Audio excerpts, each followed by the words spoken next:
Good morning, everybody. Welcome to today's Reading the Red. This freezing cold morning.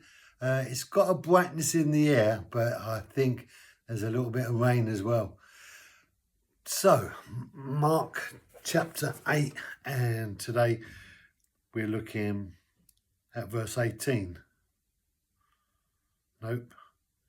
We're looking at 19. So he'd said, "Do you not remember when I broke the 5 loaves for the 5,000, he asked, how many baskets full of broken pieces you pick up? And they said to him, 12.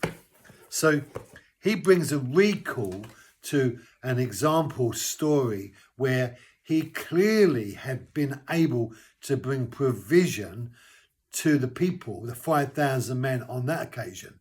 And so he brings that to mind to them and he says, do you not remember when I broke the bread for the 5,000, how much waste was there? And they say 12.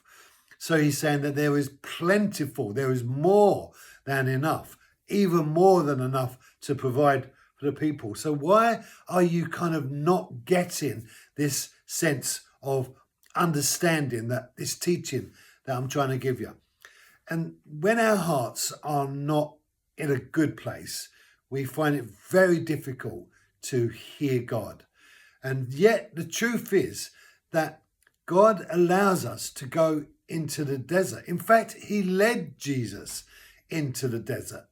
And there are things that are going to happen in a desert that you're never going to be able to learn anywhere else other than in a desert. And the reality of the journey that God is taken each one of us on is very unique to ourselves because we're all so diverse.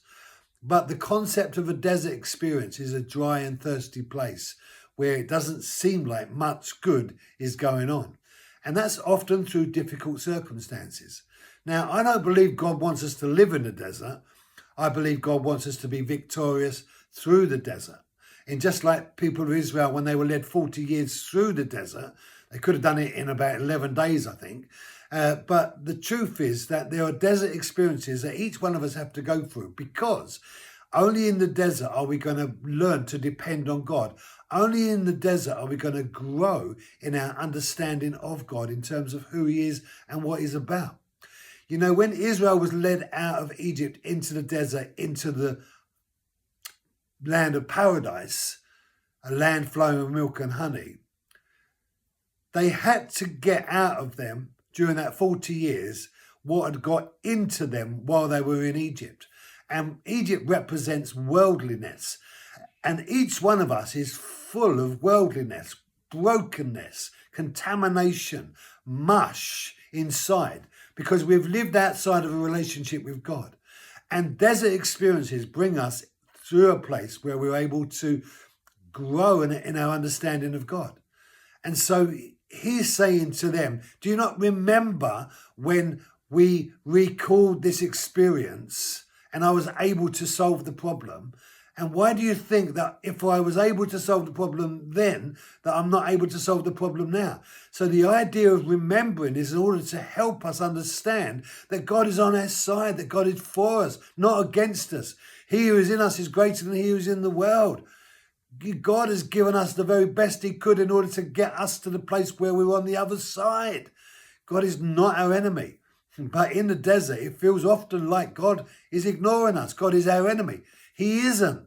But there is things that God wants to teach you in your deserts that will enable you to grow so that you can live more strong in him and more victorious over the things that often make us fall down.